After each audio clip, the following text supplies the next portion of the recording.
What up, Reggae Jam? Munchie at the Reggae Jam for Reggaeville, and I am here alongside Mr. Joseph Jackson. Ranking Joe just came off the stage. How was the performance like today?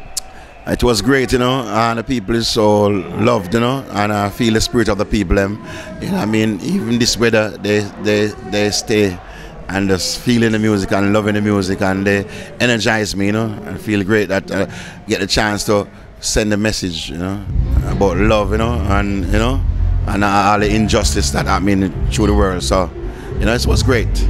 Yeah. So how do you prepare for a show like that today? Do you do any special stuff? No, it's just an ever-ready thing for the powers of the Most High, Jah Rastafari, right now, because inspiration, you know what I mean? Because we was at the Reggaeville Gill Festival, Belgium, and we come here today, and then ready for this one, you know. So with that, you just set yourself that frame of mind and a mission, and you're gonna, you know, working for the people and working through the powers of the Most High, Jah Rastafari. So that energizes me, you know. And not even money in our food can feel the way when you know you have a good performance and it go down well, you know. Yes, and it was well receiving, and I give thanks, you know. Yeah. Too, you know. Blessed love, you know. You were in Belgium yesterday, yeah, and I know you have been touring a lot already and are still going to tour. How long is the tour now? Well, it's been for a few weeks now, been 7 weeks now. I'm on the road most like the weekends. And next week, Friday, we'll be in Poland, you know what I mean? Yes, you know. But last night was a different thing, because last night was with Blackboard Jungle sound system, and that was like different vibes. And then tonight you have the band, it's a different vibe. So you can't get collided. You have two different sides of Ranking Joe, you know? Because some people think that Ranking Joe only can do sound system, but now they see Ranking Joe can work with a band. So, you know, versatile, you know? So what? You have any side you prefer, sound system or a band? No, from it's a good sound system and a good band, everything is nice.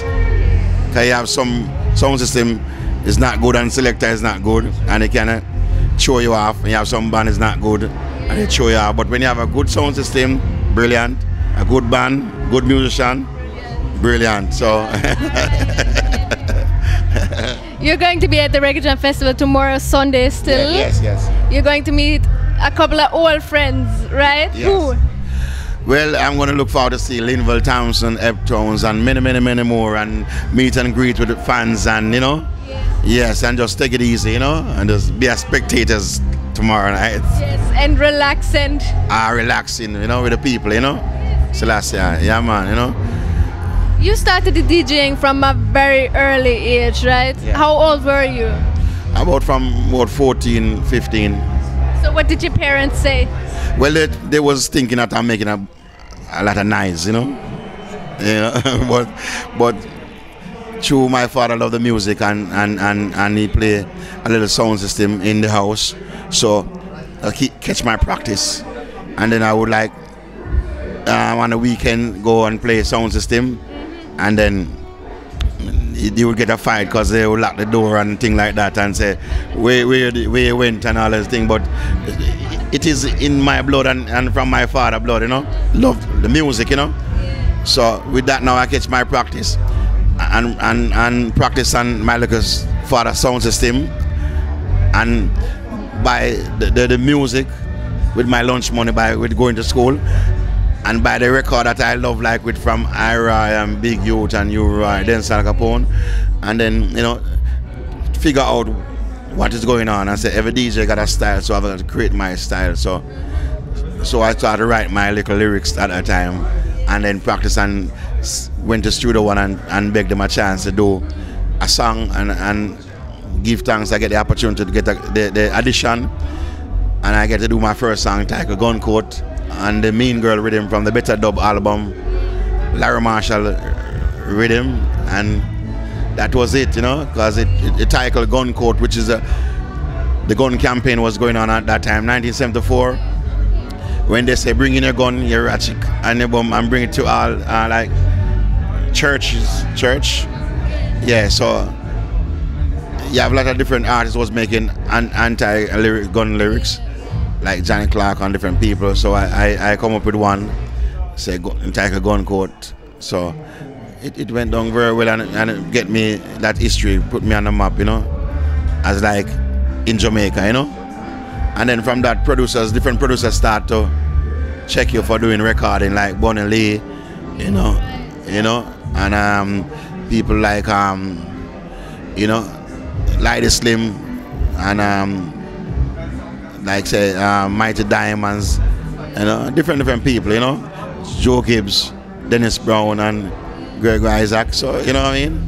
Yeah. Speaking of those people like Bonnie Lee, who did a lot for the music, and then Cox and yes, all those people that you work with, who would you say you also work with on Daddy Uroy on Sturgaf? Yeah. So who would you say had the most influence on you in your career? All of them, because all of them have a different way of doing their thing and a different style of production. So when you get the privilege to work with alongside any of those producers or artists, it's like a craft, art. You develop that skill that can only make you better. Yeah, you know what I mean? Working for Bonnie Lee is a different thing, the way he go about doing his thing. I'm working for Prince Tony, working for Channel 1, Joseph Okim, and you know, Henry Jonjo Laz, you know, and Joe Gibbs. It's a different thing, you know. Yeah, man. So it's a dream come true to work alongside those people, because in the business it's like a school. Because Studio One is like a reggae Motown. Yeah. So you ever finish learning in that school? No, you could never stop learning. And it can't grow old to learn, you know. Each time I learn and see that the music I've taken different levels, and you have to adjust to different levels, you know. So you can't say you learn everything, you know. Yeah, even a baby can come and show you something, and even the young youth them now, they're doing something, and you have to listen and take measures and see what's going on, you know what I mean? And adjust your thing, you know. Yeah, that's they can fit into your thing. Yeah, you know. But something that certainly also has an influence on you is your spirituality. So when did you become a Rasta? Well, it's from birth, you know. Cause I say, if Rasta never from birth, you couldn't just become a Rasta, you know. It's like you just always copy something. It's a thing where it's from birth, but certain time after you start know yourself and start see the injustice that happening around the world and amongst people, individual in Jamaica and around the world and in the ghetto. We live amongst the elder Rastaman them in my community. And I say I always want to be like those Rastaman who just live with peace and love and just give things to the people in the community and show the youth them say walk that way, don't do that, don't do that. So I say I just want to be a peaceful man preaching love. So that's where I know myself and say, you know, I'm just gonna put on my covenant at a certain time and just live life, you know, because Rastafari is a way of life, you know. It's not a religion, it's a way of life, you know. So until you know yourself and know truths and rights, or try to live clean, you know, you can't be a Rasta man, you know what I mean? Yes. So that's it. In the past like 5 years, we got like 2 albums from you, World in Dub. Yeah, World in Trouble. Yes. Yeah. So what can we still expect in the future from Ranking Joe album-wise? And you have your own label, right? So what can we expect on that in the future? Well, World in Trouble was a nice album by Ryan Moore out of Holland, and he has alongside that a double LP titled Ranking Joe and Dub. But you can expect a lot more things from Ranking Joe, because Ranking Joe have his own Ranking Joe music record label, and working alongside generally High Power, which generally like brothers, and so we have enough experience and traveling on the road and see what the people them dancing to, and you know what I mean. So we don't just rush go in the studio and just do album because he's a producer and you can make 2 rhythm and put them together. You know, we take time out, see what the people them want, give the people them time to get your reissues, catalog, and then you can just come with a new selection. But by a month time or two, we're gonna have some new production from Ranking Joe on Ranking Joe Music with different artists like Uri, Luciano, Anthony B, Charlie Chaplin, and myself, and you know what I mean. And plus my album, new album, will be coming out by December or the early part of next year by Live Spear, Selassie, you know. Yeah, man, you know. So it's just a timely thing, but we want to take time and do it good for the people and the fans, because you know what I mean. Yeah, nah, that's the thing, the real thing, you know. Yeah. I wish you all the best for the future. Have fun on tour. Yeah. And for the album, we are very looking forward to that one. Thank you very much for the interview. Give thanks and praise, you know, for Havai, you know. So give thanks to all the people, I must say enough love to all my fans and people all over the world.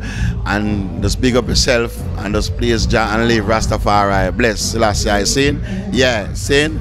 Yeah, Reggaeville. Big up yourself. Bang Reggaeville. Bang bang boom. What up, Scar? What a festival! What going on, What up, Reggae Jam? That's Scar, I'm a select. Some of them, hey! Hold on.